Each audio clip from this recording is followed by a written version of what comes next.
आदाब नाज़रीन, कश्मीर न्यूज में आप सभी का इस्तकबाल और मैं हूं आपके साथ इंशान नबी। और शुरुआत करते हैं आज की बड़ी खबर से। मरकजी हुकूमत की तरफ से हटाए गई one nation one election panel में डीपीएपी के चेयरमैन गुलाम नबी आजाद की नामजदगी के बाद अपोजिशन पार्टियां ये कहकर गुलाम नबी आजाद को निशाना बना रही हैं कि इस कमेटी में उनकी शमूलियत से साबित होता है कि आजाद बीजेपी के एजेंट और बी टीम के तौर पर काम कर रहे हैं। ताहम डीपीएपी लीडरान गुलाम नबी आजाद का यह कहकर दिफा कर रहे हैं कि वो एक तजुर्बाकार सियासतदान है और इसी वजह से उन्हें कमेटी में शामिल किया गया है।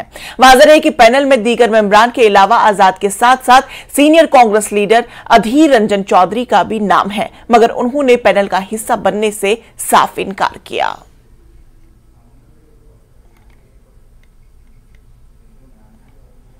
मेरे साथ हैं general secretary, senior general secretary और ये फॉर्मर मिनिस्टर हैं आरएस चिब साहब। न्यूज 18 से बात करने के लिए शुक्रिया। सीधा सवाल यह है कि गुलाम नबी आजाद को जब से इस वन नेशन वन इलेक्शन का पैनल का हिस्सा बनाया गया है, तब से अपोजिशन पार्टी जो आपके अपोनेंट्स हैं वो अब सीधे कह रहे हैं कि देखिए ये तो दिख गया कि वो बी टीम है बीजेपी की। देखिए ऐसा है, आपको याद होगा कि आज से 1 साल पहले जब गुलाम नबी आजाद साहब ने जम्मू कश्मीर में अपनी पार्टी का गठन किया, तो उस समय भी खासकर विशेषकर कांग्रेस की नीति ये थी। कांग्रेस के अलावा दूसरी पार्टियां भी जो रीजनल पार्टीज हैं जम्मू कश्मीर में, तो ये from the day one they have been blaming him, they have been talking about him कि भाई उनके बारे में ये बात करते हैं कि ये बीजेपी की बी टीम है, जो डेमोक्रेटिक प्रोग्रेसिव आजाद पार्टी उसको ये कहते हैं। आज देखिए ये जो वन नेशन वन पोल की जो कमेटी बनाई गई, भारत सरकार ने जो कमेटी बनाई या प्रधानमंत्री जी ने जो कमेटी बनाई, तो उस कमेटी का मकसद है कि वो देखना चाहते हैं कि इसमें कैसे हो सकता है कि हमारी नेशन में एक ही बार जो है वो इलेक्शन करवाए जा सके। और ये होता रहा, 67 तक ऐसे ही चल रहा था, 1967 तक तो चल ही रहा था कि एक ही बार सारी इलेक्शंस होती थी, उसमें असेंबली इलेक्शन भी आती थी, पार्लियामेंट इलेक्शन भी आती थी। और विशेषकर मैं कहूंगा कि उसमें यहाँ तक सिक्योरिटी का सवाल था, एक्सपेंडिचर का सवाल था, या इलेक्शन कमीशन के खर्चे का सवाल था, तो काफी उसमें खर्चा कम होता था। एक लीडिंग अपोजिशन पार्लियामेंट की थी कांग्रेस, उसका भी उन्होंने सदस्य रखा, श्री अधीर रंजन चौधरी जी को रखा, लेकिन उन्होंने बाद में इनकार कर दिया कि हम इस कमेटी का हिस्सा नहीं बनना चाहते। वजह उसकी ये है, कांग्रेस जो है वो नहीं चाहती कि इस देश में कोई रिफॉर्म हो। जम्मू कश्मीर कांग्रेस कमेटी के सदर वकार सुलवानी ने गुलाम नबी आजाद को निशाना बनाते हुए इल्जाम आयद किया कि उनकी one nation one election panel में नामजदगी साबित करती है कि वो बीजेपी के लिए काम कर रहे हैं। वानी ने कहा कि उनकी पार्टी डे वन से कह रही है कि आजाद जम्मू कश्मीर में सेक्युलर वोटों को तकसीम करने के लिए बीजेपी हाईकमान की तरफ से आजाद को भेजा गया है।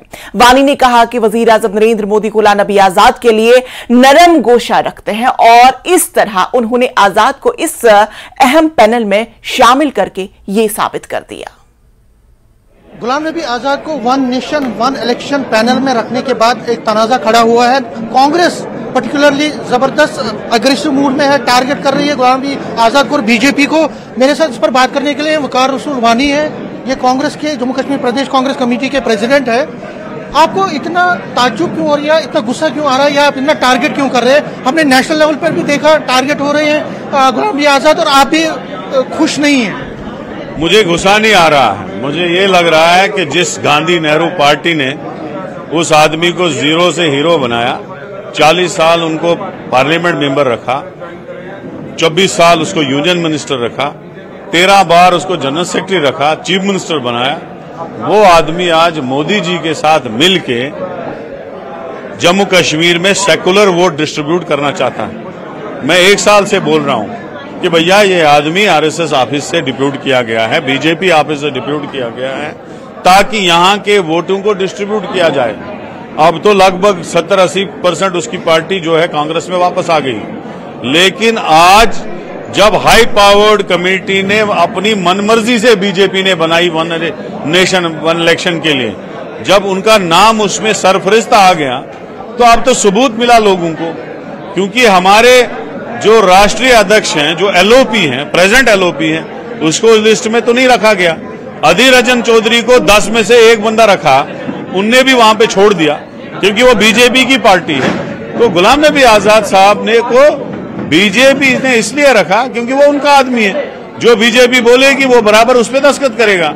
ये तो अब साबित हो गया, ये तो कागजों में आ गया, अब तो ब्लैक एंड व्हाइट में उस पर ठप्पा भी लग गया कि ये आदमी बीजेपी और आरएसएस और मोदी जी का चहेता आदमी। तो आपको लगता है कि कांग्रेस, जिस तरह से आप पहले से कह रहे थे कि वो यहाँ पे सेकुलर वोटों को डिवाइड करने के लिए आए, तो आपको लगता है कि इस चीज से ये पुख्ता हो गया? अब तो ये साबित हुआ, अब इससे ज्यादा क्या होगा? मैं तो उनको कह रहा हूं कि अब तो इससे ज्यादा क्या सबूत मिलेगा कि एक आदमी को मोदी जी खुद ऑर्डर निकाल के हाई पावर्ड कमेटी में, बीजेपी की हाई पावर्ड कमेटी में रख रहा है। मुझे नहीं लग रहा है इससे और कोई सबूत मिले। मैं कैमरामैन बंटी के साथ में समीर भट्ट, न्यूज़ 18 जम्मू। और इस हवाले से शेख बशीर का क्या कुछ कहना है वो भी सुन लेते हैं। बशीर साहब, कल ये जो नॉमिनेशन की गई है मेंबर्स की, उसमें एक सरप्राइजिंग एलिमेंट गुलाम नबी आजाद का, उनको भी उसमें रखा गया है। उस पर आप क्या कहेंगे? क्या आपको लगता है कि जिस तरह से आप पहले से बात कर रहे थे कि वो उनके साथ मिले हुए, इनके तार मिले हुए हैं बीजेपी से, ये बात सिद्ध होती? कल जो कमेटी तश्कील दी गई है, बाकियों का क्या इसके मतलब ख्याल है, लेकिन जब हम इसको कमेटी के मेंबरों को देखते हैं तो लगता है कि बीजेपी एक सेट माइंड से काम कर रही है और लोगों को कंफ्यूज करने की कोशिश कर रही है। इस तरह के बिल में पहली चीज मैं समझता हूं, डेमोक्रेटिक मुल्कों में अपोजिशन छोटी हो या बड़ी हो, उसको कॉन्फिडेंस में लिया जाता है कि हमने अब ऐसा करना है, आपकी राय क्या है। उसमें प्राइम मिनिस्टर हो या कोई ये जो लोग होते हैं एक्स प्राइम मिनिस्टर्स हों, वो उनको बुलाया जाता है, स्पीकर्स हूँ कि आप बताइए भाई अब कैसा होना चाहिए। लेकिन चूंकि ये बीजेपी ने जब ये तश्कील दी, ये 2-4 दिनों में जो ये बात हो रही है और उसमें जो मेंबर आए, मुझे नहीं मालूम कांग्रेस ने क्या किया, कैसे वो सोचते हैं, लेकिन जम्मू कश्मीर से जब आज़ाद साहब का नाम पड़ा तो मुझे थोड़ा सा हैरानगी हुई। लेकिन हैरानगी नहीं हुई, हैरानगी इसलिए नहीं हुई कि आज़ाद साहब ने जब कांग्रेस को छोड़ा और जम्मू कश्मीर के अंदर पॉलिटिक्स शुरू किया तो वो छोटे से छोटा बच्चा भी समझता है कि ये एक मिशन के तौर पे काम कर रहा है। तो वो मिशन का मतलब है कि सेकुलर वोट को तोड़ने की कोशिश कर रहा है बीजेपी को। वो बीजेपी, आपको शायद याद होगा कि जब आज़ाद साहब का यहाँ शुरू हो गया तो गवर्नमेंट ने उसको थोड़ा सा पैटिंग शुरू की, तो सबसे पहला बयान अल्ताफ बुखारी का आया कि ये कहाँ से आ गया। आपको नाम शब्द सुना होगा। तो जाहिर है कि पहले बुखारी साहब इसमें थे, सज्जाद लोन साहब थे, तो अब जब आज़ाद साहब हो गए तो गवर्नमेंट इसको पूरा हर एक किस्म की फैसिलिटी दे रही है जो बाकियों को नहीं है। तो अब उस कमेटी में शामिल किया जा रहा है। तो मेरे लिए मुझे नहीं लगा कि ये कोई अजीब सा है। ये चूंकि जब से पॉलिटिक्स शुरू हुआ है, ये मोदी जी को खुश करने के लिए कुछ भी कर सकता है। कैमरामैन बंटी के साथ में समीर भट्ट, न्यूज़ 18 जम्मू। इंतखाबात हिंदुस्तान की तरक्की और आम लोगों की फलाह व बहबूद के लिए एक बहुत बड़ा अच्छा कदम है। गुलाम नबी आजाद को आला सतही कमेटी का रुकन बनाया गया। वो वन नेशन वन इलेक्शन में बहुत मुस्बत किरदार अदा करेंगे। जम्मू कश्मीर के साबिक वजीर आला उमर अब्दुल्ला और महबूबा मुफ्ती के बतौर अपोजिशन अलायंस कोऑर्डिनेशन कमेटी के रुकन होने के बारे में डॉक्टर निर्मल सिंह ने कहा कि ये इन अलायंस पार्टियों का अंदरूनी फैसला है, लेकिन इस वक्त इन तमाम जमातों को वन नेशन वन इलेक्शन की हिमायत करनी चाहिए। बीजेपी के senior leader doctor Nirmal Singh जिला किश्तवाड़ और डोडा के दौरे पर हैं और इस दौरान उन्होंने न्यूज़ 18 से इन बातों का इजहार किया।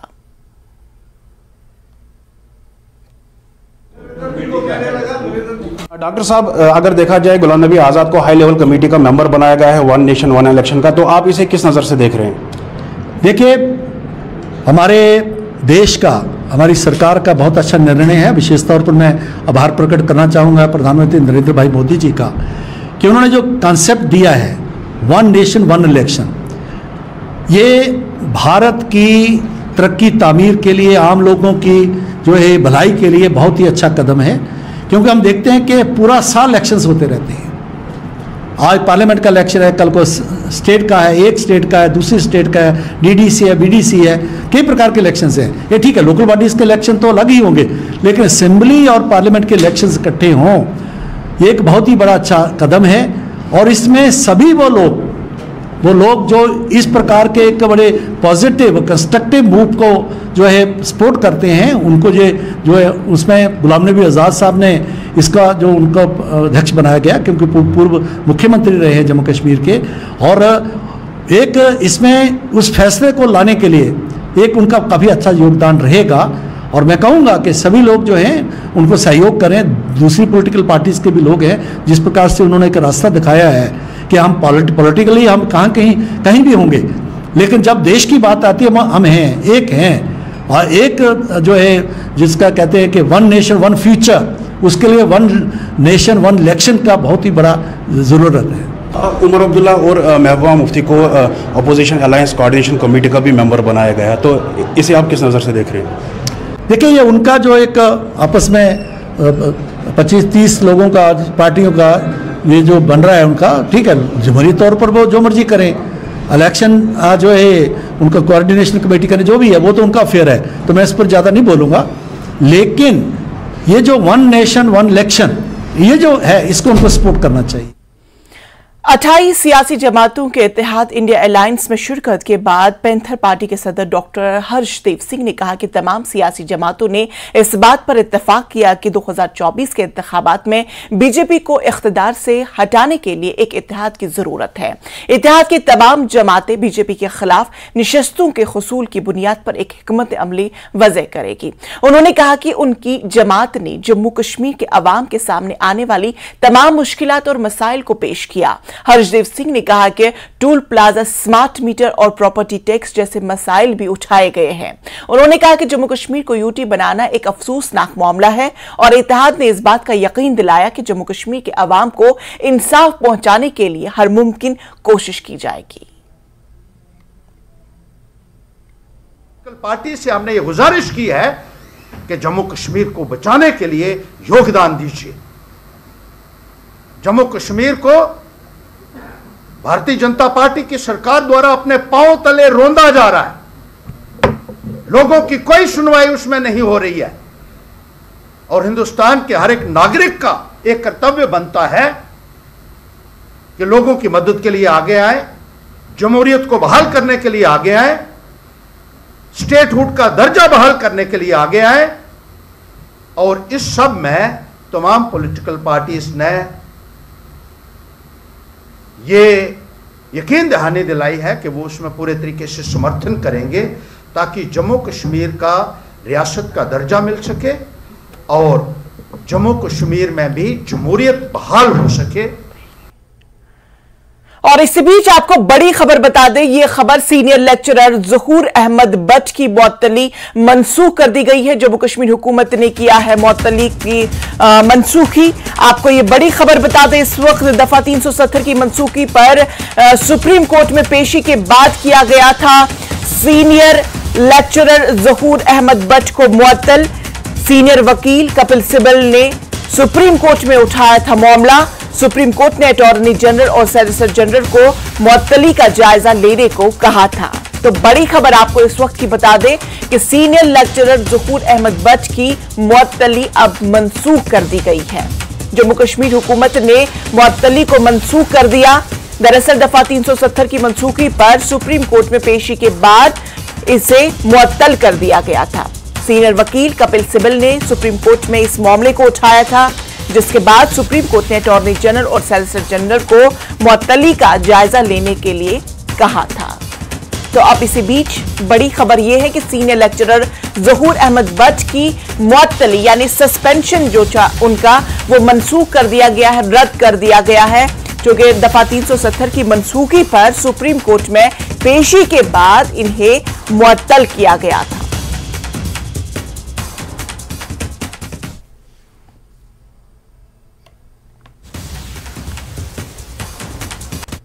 आगे बढ़ते हैं। मरकजी वजीर डॉक्टर जितेंद्र सिंह ने कहा कि हिंदुस्तान 2047 तक एक तरक्की याफ्ता मुल्क हो जाएगा। उन्होंने कहा कि वजीर आजम नरेंद्र मोदी की क़यादत में इससे कबल चंद्रयान चांद के खतब शुमाली पर उतरा और कल आदित्य L1 को श्रीहरिकोटा खलाई मरकज से कामयाबी के साथ लॉन्च किया गया। उन्होंने मजीद कहा कि हमें सितारों तक पहुंचने और कायनात के इसरो को दरियाफ्त करने का एतमाद, हिम्मत और यकीन दिलाने के लिए वजीर आजम का भी शुक्रिया अदा करना चाहिए। उन्होंने कहा कि पहले हम इसके बारे में नहीं सोचते थे, लेकिन अब हम कायनात में हैं। उनके इन बातों का इजहार मेरी माटी प्रोग्राम में किया।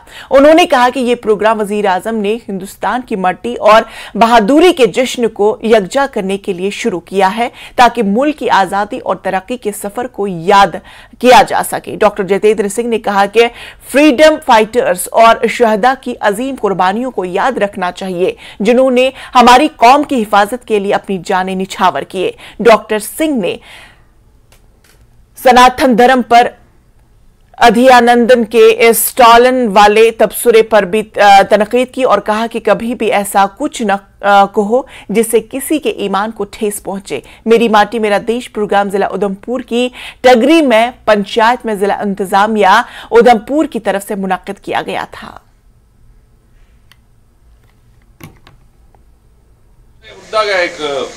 एक सोच ही कि पटेल ने सारे मुल्क इकट्ठा किया।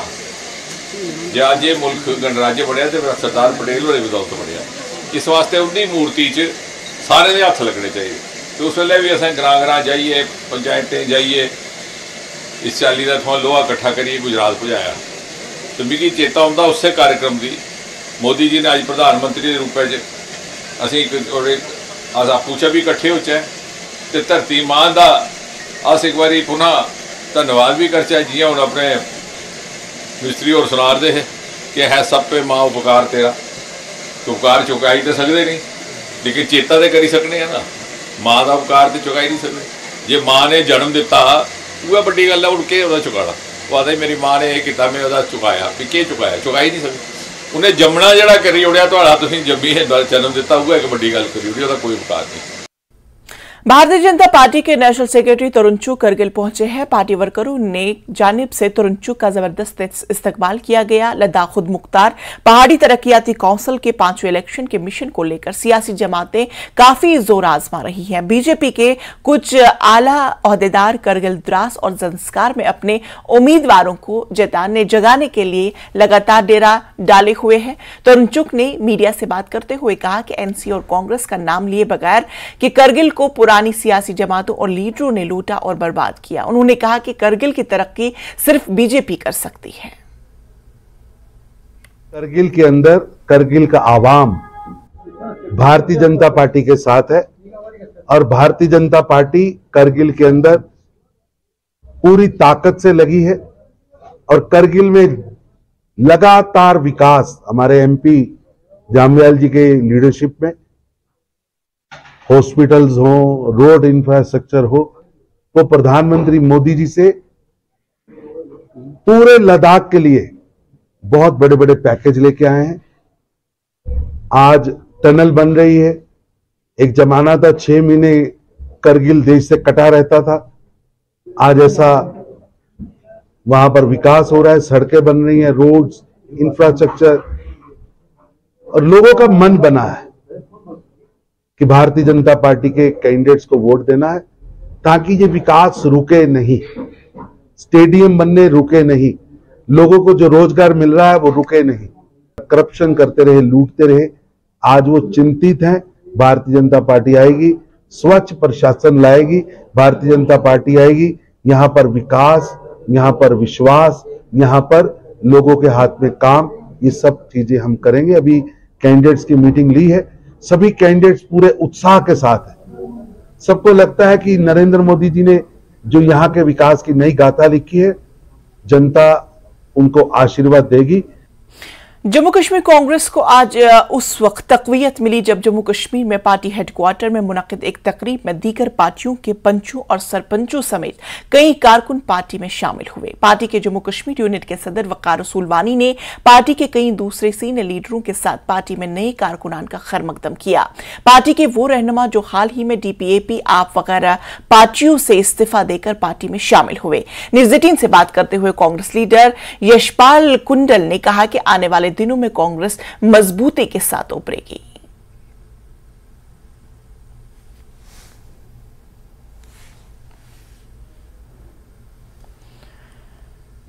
जम्मू कश्मीर कांग्रेस को आज उस वक्त तकवीयत मिली जब जम्मू में पार्टी हेडक्वार्टर में मुनक्किद एक तकरीब में दीगर पार्टियों के सरपंचों और पंचों समेत कई कारकुनान पार्टी में शामिल हुए।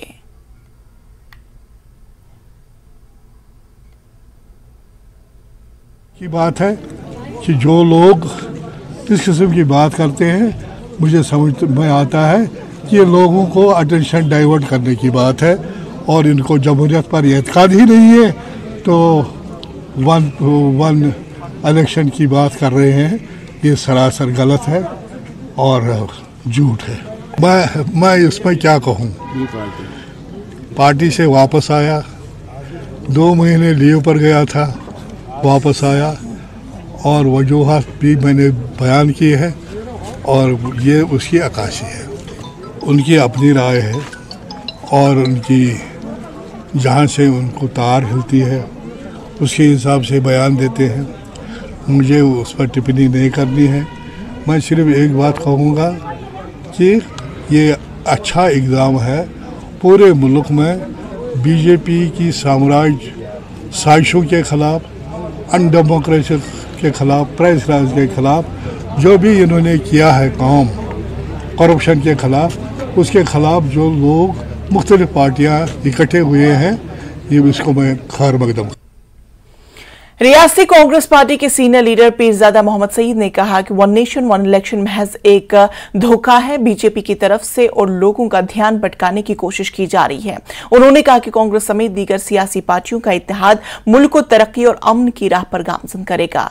टाउन हॉल काजीकुंड में आज पार्टी की वर्कर्स मीटिंग मुनक्किद हुई जिसमें सीनियर लीडर और वर्करों ने शिरकत की।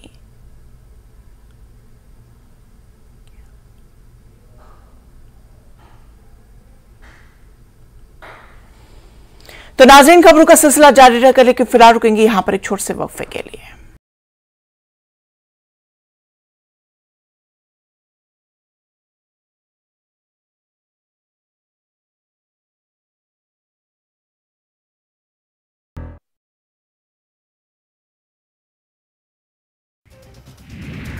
डोडा पुलिस से 8 दहशतगर्दों पर की दाखिल चार्जशीट। पाकिस्तान से काम कर रहे दहशतगर्दों के ऊपर कसा भारत शिकंजा। LTE-HM कमांडरों समेत अहम दहशतगर्दों पर कार्रवाई। UAPA एक्ट के तहत की बड़ी कार्रवाई। डोडा में SIA की बड़ी कार्रवाई। डोडा से मजीद 2 दहशतगर्द गिरफ्तार। फिरदौस अहमद वानी और खुर्शीद मलिक नामी दहशतगर्द गिरफ्तार। 48 घंटों में जुमला 10 दहशतगर्द गिरफ्तार। 370 को लेकर सुप्रीम कोर्ट का फैसला होगा लोगों के लिए मुवाफिक और रियासती दर्जे की बहाली और इंतखाबात कराने में सुप्रीम कोर्ट से जाए उम्मीद। रिवायती सियासत में बदलाव लाने के लिए हर एक को करनी चाहिए इंफरादी सतह पर पहल।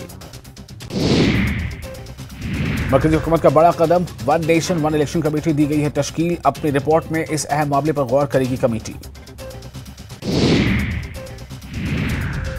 अपोजिशन जमातों के इत्तेहाद इंडिया की राब्ता कमेटी का ऐलान। इंडिया राब्ता कमेटी में उमर अब्दुल्ला और महबूबा मुफ्ती हुए शामिल। दोनों की शमूलियत से बीजेपी को नहीं पड़ेगा फर्क। 3 माह से ज्यादा नहीं चलेगा अपोजिशन का इत्तेहाद। BJP senior leader Kavinder Gupta का बयान।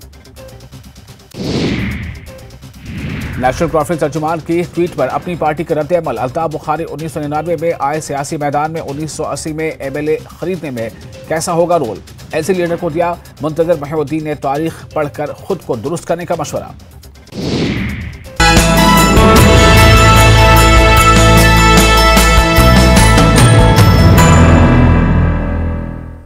कौमी शाहरा 144A पर के करीब एक मशकूक शय पाई गई। इतला मौसूल होते ही करीबी आर्मी कैंप से 3 टीमें जाए वकूफ पर पहुंची और कालार और बाल्तवन में एक मोटर व्हीकल चेक पोस्ट कायम की। इस दौरान पुलिस को भी इत्तला किया गया कि उन्हें ऑपरेशन में शामिल किया गया है।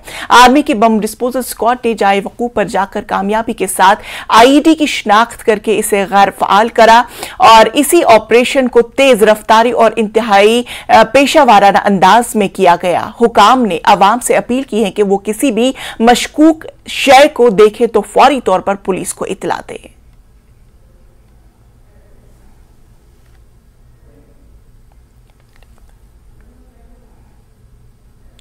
जिला कुलगाम के पहाड़ी इलाकों में रीछ के हमले में एक कमसिन बच्चे समेत कई अफराद जख्मी हुए हैं। अखाल कोलगाम में रीछ ने 12 साल मुद्दस्सिर अहमद वल्द मोहम्मद रफीक पर हमला करके इसे जख्मी कर दिया। इसे फौरी तौर पर जिला अस्पताल कुलगाम मुंतकिल किया गया, जहां से इसे फौरी तिबी इमदाद देने के बाद श्रीनगर अस्पताल मुंतकिल किया गया। रीछ के एक और हमले में दानीपुरा दमहाल हांजीपुरा कुलगाम का गुलजार अहमद मीर जख्मी हो गया।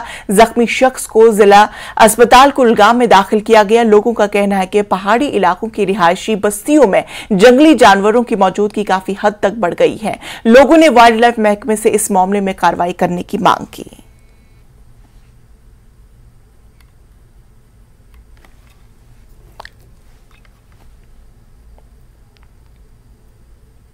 इंडिया की international movement for United Nations ने श्रीनगर में एक प्रोग्राम का इनकाद किया।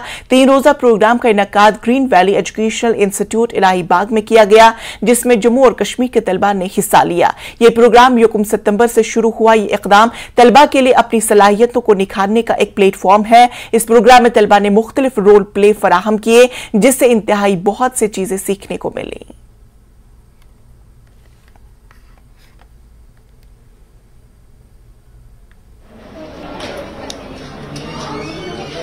मुझे लगता है कि बहुत ही ज़्यादा अच्छा इनिशिएटिव है जो लिया गया है IIMUN की तरफ से।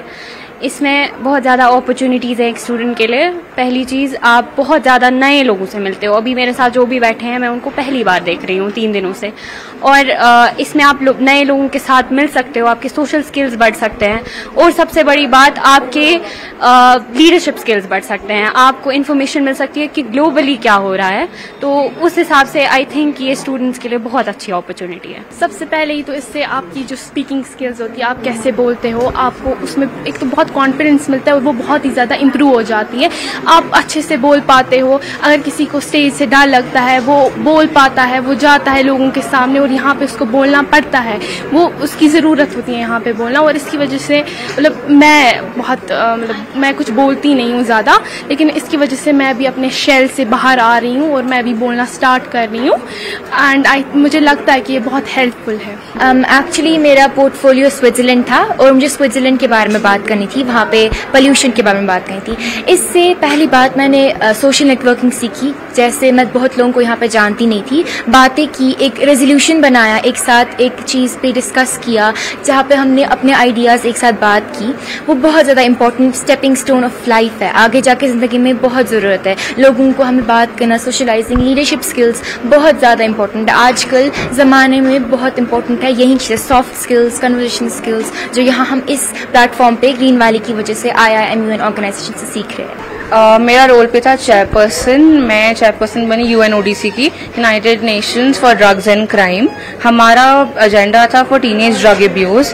तो और हमारी कमेटी में वीटो पावर्स, 5 वीटो पावर्स थी, बट डिस्कशंस उतनी फ्रूटफुल नहीं हुई बिकॉज फर्स्ट टाइमर्स थे, but still they all tried their best. बहुत अच्छी कॉन्वर्सेशंस निकल के आई। हमारा क्या काम है, we have to guide them कि हम उनको एक सही बात पे लाए कि आप to research in a certain way. And उन्होंने की। फर्स्ट डे पे हमने उनको समझाया, सेकंड डे पे उन्होंने वर्किंग डेट पर रेजोल्यूशन दिया। रेजोल्यूशन इज बेसिकली सॉल्यूशंस क्या हो सकते हैं, और वो पास होगा UNSC में आगे जाके। IIMUN ये इंटरनेशनल मूवमेंट है इंडिया में जो हो रही है टू यूनाइट नेशंस। इसमें डिबेट्स होती हैं, बच्चों को बहुत कुछ सीखने को मिलता है, इससे कॉन्फिडेंस बहुत ज्यादा बूस्ट होता है। आई हैव सीन पीपल जो पहले दिन कुछ नहीं बोलेंगे, but second day they will not stop. There are many examples in the room right now. So इससे मैं सिंपली बस इतना बोलूंगी कि कॉन्फिडेंस के लिए बहुत अच्छा है, and a person get to know a lot about the world, what is going on in the world, like including the current affairs, what is going on in the UN and different things. तो basically the aim is to unite people and give them a platform. अगर आप देखें यहाँ कश्मीर की बात करें, कश्मीर के students को काफ़ी ज़्यादा पोटेंशियल है, they have a lot of potential, but the thing is sometimes we lack platforms. हमारे पास उतने ज़्यादा प्लेटफॉर्म्स नहीं है बच्चों को जहाँ पे वो अपने फॉर एग्जांपल डिबेट्स स्किल्स अपने एक्सप्रेस कर सके। तो ये एक हमारा प्रोग्राम है IIMUN का, हम 3 दिन की कॉन्फ्रेंसेस ऑर्गेनाइज करते हैं जहाँ पे बच्चे डिबेट करते हैं। तो ये 3 दिन का प्रोग्राम रहता है, एक फ्राइडे को ओपनिंग सेरेमनी होती है और बाकी सैटरडे और संडे स्कूल्स में क्लासरूम्स में बच्चे डिबेट करते हैं और क्लासरूम्स अलग अलग कमिटीज में डिवाइड किए जाते हैं और उनमें अलग अलग एजेंडाज होते हैं। शोपियां जिले के इमाम साहब इलाके में वसवाल गांव में रात को शरपसूतों ने सेब का एक बाग को मुकम्मल तौर पर तबाह कर दिया। एक अंदाजे के मुताबिक कम अज कम 1500 से जायद सेब के डिब्बे बाग के अंदर मौजूद थे। गुलजार अहमद और अब्दुल अजीज जब अपने बाग में पहुंचे तो उन्होंने देखा कि तमाम सेब जमीन पर गिरे हुए हैं, जिसका तखमीना 1500 सेब की पेटियों से ज्यादा है। उन्होंने इस हवाले से मकामी पुलिस स्टेशन को मुताला किया। इलाके में खबर फैलते ही सैकड़ों की तादाद में मकामी लोग बाग में पहुंच गए और रात गए इस घिनौन जुर्म को अंजाम देने वाले मुलजिम के खिलाफ सख्त कार्रवाई का मुतालबा किया। इस वाक़े ने पूरे इलाके के फ्रूट ग्रोअर्स और बाग मालिकान को तशवीश में डाल दिया। लोगों का कहना है कि क्योंकि इस 2 खानदानों का बाग की आमदनी के अलावा कोई सहारा नहीं है। पुलिस ने इस मामले में FIR दर्ज करके तहकीकात शुरू कर दी।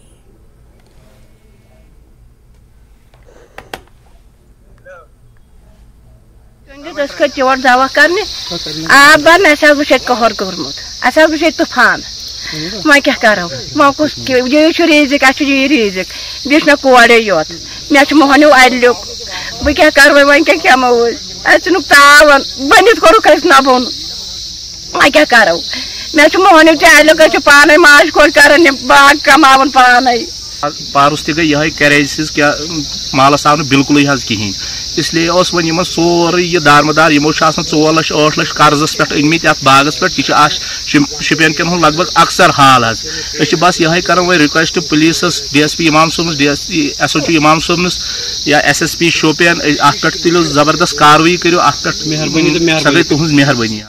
टंगमग के वहीपुरा में तहसीलदार टंगमग जावेद अहमद शेख की निगरानी में गैरकानूनी तौर पर बनाई गई तामीरात को मुनहदिम किया गया।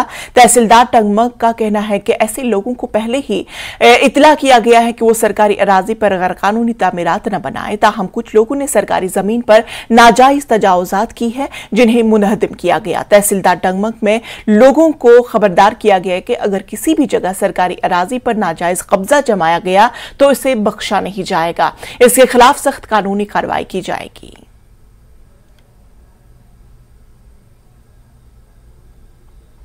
देखिए, ये जो आज की ड्राइव है, it was related to fresh construction.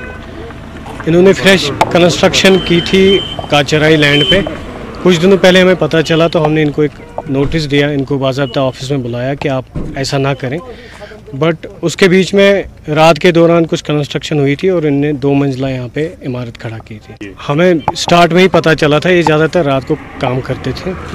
तो पहले जब हमें पता चला कि यहाँ एक स्ट्रक्चर थोड़ा सा इन्होंने स्टार्ट किया है तो हमने इनको नोटिस दी, क्योंकि कानून के हिसाब से हमें मौका देना होता है। उसके बाद हमने अपनी टीम भेजी यहाँ पे, जिनने डिमार्केशन किया कि क्या ये वाकई काचराई है या जो इनका क्लेम है मिल्कियत है, ऐसा कुछ तो नहीं है। जब हम पूरी तरह से सेटिस्फाई हुए तो फिर हमने इन द मीन टाइम इनको बोला था आप काम रोक के रखें। इन्होंने बीच में कुछ नाइट टाइम का फ़ायदा उठा के और यहाँ पे कंस्ट्रक्शन स्टार्ट किया था। तो विद द रिजल्ट आज हम आए और ये डिस्ट्रॉय किया। तो नाज़रीन, खबरों का सिलसिला जारी रहेगा, लेकिन फिलहाल रुकेंगे यहाँ पर एक छोटे से वक्फे के लिए।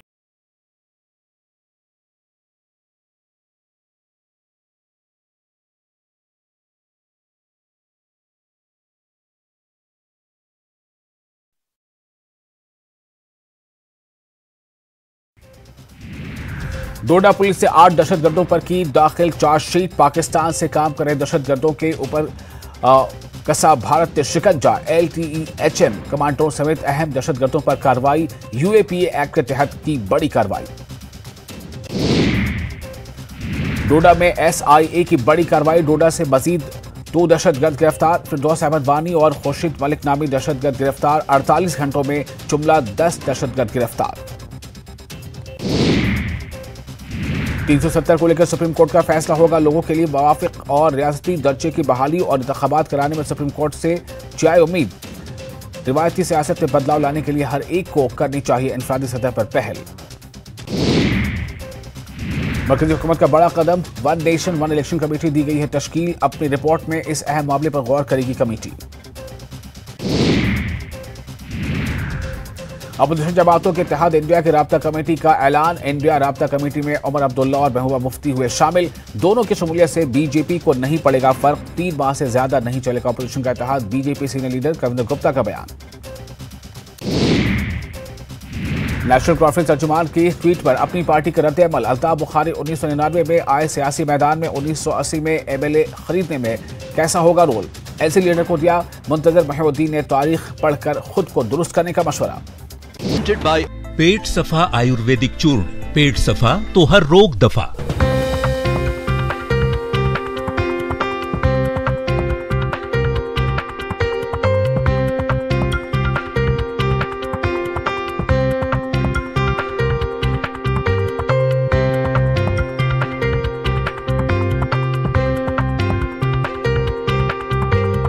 हेडलाइंस प्रेजेंटेड बाय पेट सफा आयुर्वेदिक चूर्ण, पेट सफा तो हर रोग दफा।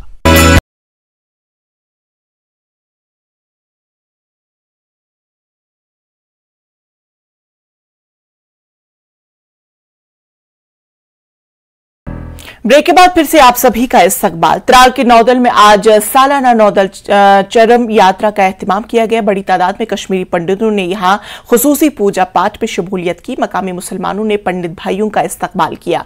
खुसूसी पूजा पाठ के बाद कश्मीर में अमन अमान के लिए खास दुआएं की गई। पंडित बिरादरी ने इंतजामिया की तरफ से किए गए इक़दाम का भी इत्मीनान का इजहार किया। बीजेपी के तर्जुमान Altaf Thakur, DDC member doctor Harbaksh Singh और दीगर लीडरान ने भी इसमें शमूलियत इख्तियार की। और हर एक यात्री को भगवान शंकर के आदेश अनुसार यहाँ पे आके अपना विसर्जन करना है, अपने यष्टि का यानी अपने स्टिक का और अपने फुटवेयर का, और यहाँ पे तर्पण करना है भगवान का रुद्राभिषेक, और उसकी यात्रा मानी जाएगी सफल। ये अमर कथा के हिसाब से हम जो प्राचीन कथा उसको फॉलो कर रहे हैं। और हम अपील करते हैं माननीय एलजी साहब से, हम उनसे मिले भी थे 31 मई को, कि वो श्राइन बोर्ड के चेयरमैन के नाते इस दिन यहाँ पे पधारे। पंडित बरादरी को दिल की गहराई से मुबारकबाद दे रहा हूँ। और आज इस बड़ी तादाद में आज जो एक पंडित कम्युनिटी आज देख रही है, ये भी एक चेंज है। और ये चेंज पॉसिबल हुई है 370 खत्म होने के बाद, 2019 के बाद। आज पहली बार देखिए कि कश्मीरी पंडित इतनी बड़ी तादाद में आज त्राल जैसे इलाके में आके और जहाँ वो आप मजहबी रसूमात पेश करते हैं। और ये एक परंपरा है, जब अमरनाथ जी की यात्रा खत्म होती है उसके बाद 3 सितंबर को यहाँ फंक्शन होती है, और उसी फंक्शन में आज मैं यहाँ आया था।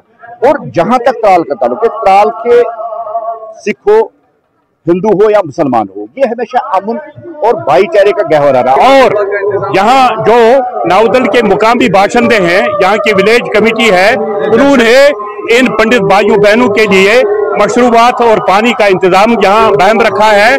और हम परवरदिगार से यही गुजारिश करते हैं, दुआ करते हैं कि ये कश्मीरी पंडित भाई बहन वापस कश्मीर आ जाए और यहाँ की वो परंपरा, वो हमारा मोहब्बत और जो हमारा भाईचारा था वो फिर से फले फूले। त्राल के नौदल में सालाना तीर्थ यात्रा के दौरान मुख्तलिफ सियासी लीडरान ने दौरा किया, जिनमें member parliament Hasan Masoodi, Rashtriya Lok Janshakti party के general secretary Sanjay Saraf, BJP के तर्जुमान Altaf Thakur, DDC member Tral doctor Harbaksh Singh और डीडीसी मेंबर डारसुरा अवतार सिंह ने पंडित बिरादरी को मुबारकबाद पेश की और मुस्लिम बिरादरी का शुक्रिया अदा किया, जिन्होंने अपने पंडित भाइयों के लिए तमाम इंतजाम किए थे।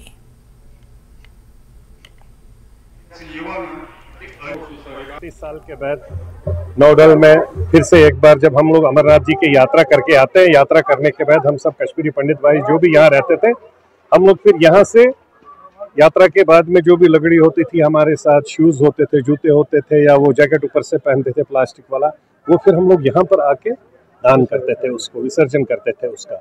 तो आज अगर 35 साल के बाद मैं भी इस बार अमरनाथ जी यात्रा करके आ गया, मेरे लिए भी बहुत अच्छी खुशी की बात है कि मेरे को यहाँ मौका मिला आ जाने का।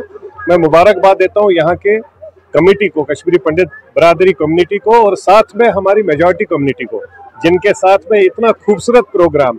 फिर से ऐसा लग रहा है कि कश्मीर का बाग आज फिर वही लग रहा है जिस बाग में हर एक फूल खिलता है। हिंदू का भी फूल है, मुस्लिम का भी है, सिख का भी है, ईसाई का भी। आज फिर से बड़े सालों के बाद वही फल, वही बाग, खूबसूरत बाग आज यहाँ दिख रहा है। मैं मुबारकबाद देता हूँ पैरामिलिट्री फोर्सेस को, जम्मू कश्मीर के पुलिस डिपार्टमेंट को, मेजॉरिटी कम्युनिटी को, इंक्लूडिंग एलजी साहब को, जिनके बदौलत ये सब इतने खूबसूरत प्रोग्राम हो रहे हैं। देखिए ये यात्रा है, ये भी एक सिंबल है यहाँ के भाईचारे की। ये यात्रा सारी फैसिलिटेट करते हैं यहाँ के जो मुस्लिम हैं, लेकिन ये सदियों से होता रहा है, तो उस तरीके से इनके साथ शामिल होना और इनके साथ यकजहती करना मैंने समझा कि ज़रूरी होगा, तो ताकि मैं इनको मुबारकबाद दूँ और इस पर इत्मीनान करूँ कि हर एक चीज़ बगैर किसी मुश्किल से हो। अगस्त के महीने से खुबानी का सीजन शुरू होता है। लोग अपनी खुबानी को खुश करके इसे मार्केट के लिए इस्तेमाल करते हैं। लेह जिले में खुबानी ज्यादातर तुर्तुक ब्लॉक में पाई जाती है। वादी तुर्तुक में खुबानी की 7 अकसाम पाई जाती हैं। कुछ साल पहले लोग खुबानी को खुश करके खाने के लिए इस्तेमाल करते थे और खुबानी का बेशतर हिस्सा जाया हो जाता था, लेकिन अब हाजी गुलाम मोहम्मद सरम्पा ने तुर्तुक में खुबानी की पैदावार का मरकज शुरू किया। इसके प्रोडक्शन सेंटर में मुख्तलिफ प्रोडक्शंस बनाने के लिए मुख्तलिफ मशीन्स और टूल्स मौजूद हैं। मार्केटिंग के हवाले से हमारी नुमाइंदा हसीना बानू ने ग्राउंड पर जाकर रिपोर्ट तैयार की। अगस्त का सीजन है, यहाँ पे ये जो मेन सीजन है ये एप्रिकॉट सीजन है, जिसमें लोग एप्रिकॉट को सुखाते हैं और उसका ड्राई फ्रूट बनाते हैं।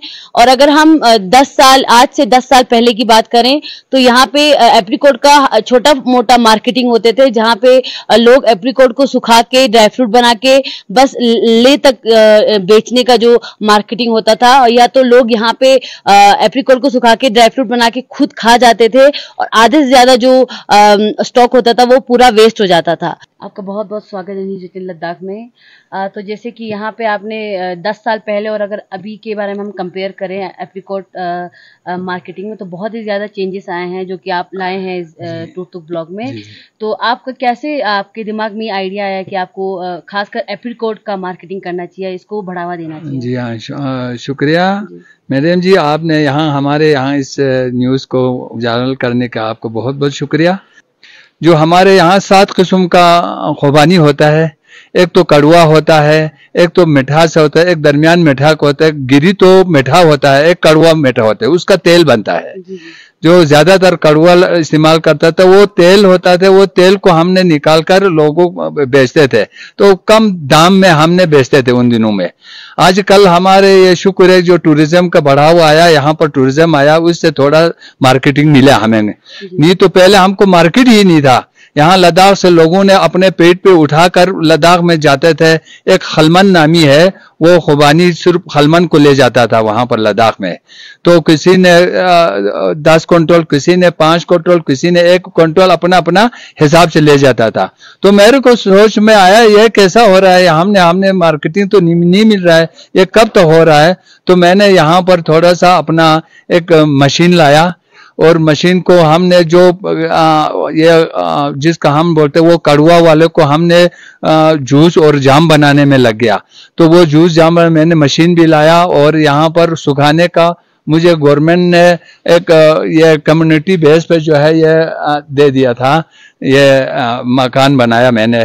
तो इसमें हमने इसको ड्राई फ्रूट बनाया जनाब, मशीन में डालकर उसको सोलर सिस्टम से लाया हमने। तो उसको अंदर हमने उसको 90 डिग्री तक उसको ये सोलर सिस्टम ने खींचता है धूप, तो फिर यहाँ पर कम 4-5 घंटे में सूख जाता था। हमें हमारे जबान में यखपा बोलते हैं। अभी उसका वो गुठी है कड़वा का, तो वो कड़वा का गुठी जो है यहाँ तोड़ता हूँ इस मशीन में, तोड़कर उसका गिरी और उसका छिलका अलग कर लेता है, तो उसका गिरी बादाम जो है वो निकल जाता है। बादाम निकलने के बाद हमने इसको एप्रिकॉट ऑयल निकालते हैं, जिसका हमारे जबान में चूली मार बोलते हैं। तो इसका सबसे इम्पोर्टेंट चीज जो है हमारे यहाँ का जो बूढ़ा होगा, उम्र का ज्यादा होगा, उनको लिए ये इस्तेमाल करते। पहले हमने हमारे जमाने में ये हमने तड़का कर लेता था ये तेल। अब ये तेल हमने तड़का कर लेते तो हमारे आदमी लोग जो काफी मजबूत है। हमारे इस इलाके का जो है, ये हमारे बल्तिस्तान इलाके में ये ज्यादा होता है, आपको पता है बाखूबी इल्म है। तो हमारे इस इलाके में ये ज्यादा होता है। ये लोग ये पहले तड़का के इस्तेमाल करता था, तो ये अभी मालिश करेगा और ये सारे घुटने बुढ़ने को इतना दर्द कम आता है। तो जैसे कि आपने देखा, पहले जो एप्रिकॉट मार्केटिंग और अभी के अगर हम कंपेयर करें तो अभी बहुत ही ज्यादा मार्केटिंग में बढ़ावा हुआ है। पहले अगर तुर्तुक की बात करें तो तुर्तुक में बहुत ही ज्यादा यहाँ पे एप्रिकॉट प्लांट है और यहाँ पे ज्यादातर लोग एप्रिकॉट को सुखाते थे और उसे ड्राई फ्रूट में सुखाकर वो खुद खा जाते थे, या कुछ लोग ज्यादातर लोग थुक्पा, जो यहाँ पे बल्ले के नाम से जाना जाता है, थुक्पा बना के वो लोग पीते थे, अपने लिए यूज करते थे और ज्यादातर जो एप्रिकॉट है वो वेस्ट हो जाते थे। और इसी के साथ साथ बने रहिए तुर्तुक से हसीना बानो के साथ, न्यूज़ 18 जम्मू कश्मीर लद्दाख।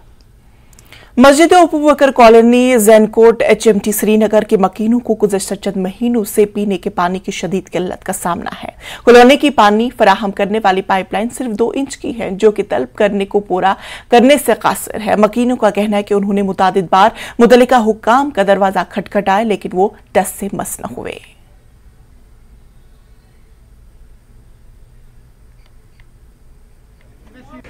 पीने का पानी है नहीं और हम महल्ला वालों ने सब ने ये टाइम बनाया है कौन किस टाइम पानी लेगा, तभी हम पानी ले सकते हैं। पहले हमारे पास 2 इंच की पाइप थी, उससे पानी आता था, लेकिन इतनी हमारी तरक्की हो गई कि हमें वो 2 इंच काट के इन्होंने 1 इंच से दे दिया। 1 इंच पानी पाइप से हमें पानी आ रहा है, जबकि हमने बारहा मांग की इनको कि हमें 3 इंच की पानी पाइप दे दो और हमें मुस्तफ़ीद कर दो कम से कम इस पानी से। पानी तो बंद नहीं करना है ना। और दूसरी हमारी मांग है कि हमें मैग्नेटाइजेशन नहीं हो रही है। बारहा हम गए, आला हुकाम के पास हम गए, अब हम इल्तिजा करते हैं, हाथ जोड़ के इल्तिजा करते हैं कि जुनैद आज़म मत्तू साहब प्लीज़ जिस तरह आपने बाकी कॉलोनियों की मैग्नेटाइजेशन कराई, इसी तरह हमारी कॉलोनी का भी मैग्नेटाइजेशन कराइए। तकरीबन 200 घराने यहाँ आबाद हैं जो पानी के लिए तरस रहे हैं। हमने कॉलोनी का जो प्रेसिडेंट है एजाज साहब, उसने हर एक घर वाले को कहा कि आप किस टाइम पानी ले सकते हो, आप किस टाइम नहा सकते हो। एकदम हम अपने बच्चों को सुबह नहीं नहला सकते हैं, हम नहीं नहला सकते हैं। अमर आदिर साहब, हम आपसे चाहते हैं, हम आपसे जवाब मांगना चाहते हैं, आपने हमारे साथ सौतेली मां का सुलूक क्यों नहीं किया। और आने वाले दिनों में 15 सितंबर से पहले यहाँ मैग्डम नहीं हुआ, हम जाम कर लेंगे। ये 1 इंच से हमें पानी इस वक्त आ रहा है, जबकि इससे पहले 2 इंच का आ रहा है। तो हम बारहा इनको भी गए, PHE डिपार्टमेंट को भी गए, एक्जन को गए, तो even we have got to superintendent of this engineering department, तो उन्होंने भी कहा कि हमने अपने मातहत अमले को हिदायत दे दी है, लेकिन ऑन ग्राउंड कुछ नहीं हुआ। बाद में वो आगे कुछ यहाँ पर खड़ा खो दिया, उससे ये हो गई कि पाइप लीक हो गई। अब ये पानी जो आप देख रहे हैं ये उसी की वजह से पाइप लीक हो रहा है। अगर गवर्नमेंट ये कह के PHE डिपार्टमेंट का ये स्लोगन है save water, precious water save life, then why this water is wasting here for the past 3 months. हाल ही में GMC अस्पताल जम्मू में बतौर प्रिंसिपल डॉक्टर आशुतोष ने कई अहम इंतजामी फैसले लिए हैं, जिनमें इमरजेंसी वार्ड में एक सीनियर फैकल्टी डॉक्टर की मौजूदगी को यकीनी बनाना भी शामिल है, ताकि मरीजों को उनके शेड्यूल के मुताबिक मामूल की बुनियाद पर देख सके। डॉक्टर आशुतोष ने कहा कि गर्चे जम्मू के GMC अस्पताल में डॉक्टरों और पैरामेडिकल स्टाफ की शदीद कमी है, लेकिन फिर भी वो इस बात को यकीनी बनाने के लिए इकदाम कर रहे हैं कि मरीजों को बेहतरीन सेहत की देखभाल और इलाज मिल सके। Government medical college GMC Jammu की तरफ से ऐसे कई एडमिनिस्ट्रेटिव फैसले लिए गए हैं, जिसका मकसद है कि जो पेशेंट्स हैं उसको उसका फ़ायदा दिया जाए। इसमें सबसे अहम है कि जो सीनियर फैकल्टी डॉक्टर्स हैं अब वो इमरजेंसी में होंगे और पेशेंट्स को अटेंड करेंगे। अमूमन आपने देखा होगा कि जूनियर डॉक्टर्स कई दफ़ा आपको दिखाई देते हैं इमरजेंसी में पेशेंट्स को देखते हुए, लेकिन अब जो ये डिसीजन है क्यों इसका जो है अब फैसला लिया गया, इसे हम जानेंगे। Doctor Ashutosh principal medical college हमारे साथ मौजूद हैं। सर, ये जो आपने फैसला लिया, आप खुद भी काफ़ी जो है सालों से GMC में हैं और जो इसके एसोसिएट हॉस्पिटल हैं, तो ये आपको लगता है कि ये बहुत देर से लिया हुआ फैसला और सही फैसला? नहीं, देर से तो कुछ भी नहीं होता जी, देर ऐसा तो नहीं बोलूँगा, लेकिन मेरे को लगता था ज़रूरत है कि सीनियर फैकल्टी को एक अपनी प्रेजेंस फील कराने की। हालांकि जो हमारी वर्क फोर्स है वो हमारे रेजिडेंट डॉक्टर्स ही होते हैं। जैसे फौज में देखते हैं ना, जनरल्स थोड़े आगे लड़ते हैं, जवान लड़ते हैं, लेकिन प्लानिंग स्ट्रेटजी तो सीनियर ऑफिसर जनरली बनाते हैं। तो उसी कॉन्टेक्स्ट को लेके मेरे मन में भी था कि सीनियर फैकल्टी को जो इमरजेंसी कॉम्प्लेक्स है, जो हॉस्पिटल का फ्लैश पॉइंट है, जितने जो हमारे इश्यूज़ हैं अभी तक, जो सही बात है कि इमरजेंसी से ही लेके इशू होते हैं, wards are very cool, wards are comfortable. हाँ, ऑपरेशन की डेट्स होती हैं वो थोड़ी लेट मिलती हैं तो हम मैनेज कर सकते हैं। इमरजेंसी को आप डिले नहीं कर सकते। कोई पेशेंट इमरजेंसी में आता है, ही हैज़ टू बी और she has to be immediately attended to. और फुटफॉल भी बहुत ज़्यादा है, मैंने देखा 400 से 500 लोग मरीज़ डेली इमरजेंसी में आ रहे हैं। वो इट्स ए ह्यूज नंबर। इसने रश को हैंडल करना आसान नहीं है। डिस्पाइट दैट हमारे डॉक्टर्स जो हैं वो लगे हुए हैं दिन रात। मैं खुद जाके देख के आया हूँ ये, और आई रियली अप्रिशिएट दैम। हाँ, सीनियर फैकल्टी का ये रोल रहेगा कि हम मोस्टली एज ए सुपरवाइजरी और as a help to our juniors रहेंगे। तो हमने ये डिसीजन लिया इवनिंग आवर्स में 5:30 4 के बाद और 10 साढ़े 10 के बाद हम लोग सीनियर फैकल्टी मेंबर्स 3-4 स्पेशलिटीज़ के, हम 2-3 स्पेशलिटीज़ के, medicine and allied branches, surgical allied, lab sciences में हम मौजूद रहेंगे। तो जो हमें काम दिया है कि वहाँ सैनिटेशन का इशू है, डिसिप्लिन का इशू है, कि सिक्योरिटी अवेलेबल नहीं है, so it will be more of a supervisory role and giving a hand to them. Sir, इससे आपको लगता है कि जो सीनियर डॉक्टर्स हैं, क्योंकि कई पेशेंट्स ऐसे आते हैं वो काफ़ी सीरियस होते हैं और इमीडिएट उनको जो है डायरेक्शंस चाहिए होती हैं, प्रिस्क्रिप्शंस चाहिए होती हैं, जो जूनियर डॉक्टर्स उस हद तक नहीं कर सकते? देखिए, मैं आगे दोबारा बोलूँगा, जो मेन काम है जो जूनियर डॉक्टर्स ही करते हैं। हाँ, डिसीजन मेकिंग कई केसेस में होती है, वहाँ पे हम लोग चिप इन कर सकते हैं। जैसे हमारे ओवर द ईयर एक्सपीरियंस भी होता है। We know many people, suppose किसी को हार्ट की प्रॉब्लम आती है तो किसी को सुपर स्पेशलिटी हॉस्पिटल भेजना है, तो I will know senior doctors there, I can immediately call them and arrange that कि वो पेशेंट सही जगह पहुंच जाए। और हम जो हमारा ट्राइएज एरिया है जहाँ पे पेशेंट आता है, ट्रॉली से भरी होती हैं। आप देखेंगे एम्बुलेंस आ रही हैं, लगातार जा रही हैं, पेशेंट लेके आ रहे हैं। तो फुटफॉल तो डेफिनेटली हम कम नहीं कर पाएंगे अनलेस की और इमरजेंसीज क्रिएट हों सिटी में। सर, जब ये इन प्लेस नहीं था, ये जो आपने डायरेक्शंस दी हैं, तो कितना जो है पेशेंट्स को प्रॉब्लम्स आ रही थी? देखिए, प्रॉब्लम ये जो मैं कहूँगा कि एक स्टेप से, this is a on going process. जो इम्प्रूवमेंट होती है ना, ओवरनाइट डोंट एक्सपेक्ट कि एक मिराकल्स हो जाएंगे, लेकिन every step is a step forward towards improvement. एक स्टेप से दूसरा स्टेप, दूसरे से तीसरा स्टेप। अब हमारी सीनियर फैकल्टी राउंड करती है, उसमें हमें कई चीज़ें हमने आइडेंटिफाई किया। लैब्स के एयर कंडीशन नहीं चल रहे थे, जिस वजह से इंस्ट्रूमेंट काम ठीक नहीं कर रहे थे, तो हमारे सीनियर फैकल्टी ने पॉइंट आउट किया, तो हमने इमीडिएटली एक्शन की। कोई सैनिटेशन के इश्यूज़ थे, स्टाफ की अवेलेबिलिटी थी, तो एक सीनियर के होने से, घर में भी देखो बुजुर्ग के होने से बड़ा फ़र्क पड़ता है। स्टाफ की अवेलेबिलिटी की आपने बात की, ये एक हमेशा से इशू रहा जीएमसी में, किस हद तक ये आप इसको मीटअप कर पाए? देखिए, स्टाफ का इशू तो एक प्रॉब्लम रहेगी, शॉर्टेज ऑफ स्टाफ रहेगी। यहाँ पे हमें 10 लोग चाहिए, वहाँ 3 लोग काम कर रहे हैं, तो आप पब्लिक की एक्सपेक्टेशन बड़ी ज़्यादा है। एक सीरियस पेशेंट आता है, आप इमेजिन कि उसका आपको 8-10 लोग चाहिए होते हैं उसके आसपास। एक डॉक्टर चाहिए, पोर्टर चाहिए, ईसीजी वाला चाहिए, ऑक्सीजन और साथ में नर्सेज चाहिए, तो 5-7 लोग एक मरीज़ को मैनेज करते हैं अगर अच्छे से करना हो तो। जो स्ट्रेंथ हम कहाँ नहीं है इतनी ज़्यादा, लेकिन दैट डजंट मीन कि we should give our challenges. Challenge हमेशा रहेंगे, आपको आइडियल सिचुएशन कभी नहीं मिलने वाली, किसी भी इंडिया के देश के शहर में नहीं मिलने वाली, लेकिन इसका मतलब है ये नहीं है कि हम अपने चैलेंजेस से मुंह पर्दा फेर लेने, जी हमारे पास स्टाफ है हम काम नहीं करेंगे। तो और doctors, I appreciate my doctors actually. तो एक जो है काफ़ी अहम कदम इनकी तरफ से उठाया गया है। हालांकि डॉक्टर्स की जो कमी है वो इनका मानना है वो है, लेकिन उसके बावजूद जो है सीनियर जो डॉक्टर्स हैं उनको लीड करना होगा और उनको जो है इमरजेंसी में अब रहना होगा। इस तरह का एडमिनिस्ट्रेटिव ऑर्डर अब निकाला गया है और इसका फ़ायदा भी उम्मीद है कि पेशेंट्स को मिलने वाला है। कैमरामैन आशुक के साथ राजन वैद, न्यूज़ 18 जम्मू। तो नाज़रीन, कश्मीर न्यूज़ में आज फिलहाल इतना ही। दीजिए इजाजत, लेकिन मजीद खबरों के लिए आप बने रहे न्यूज़ 18 के साथ। आदाब।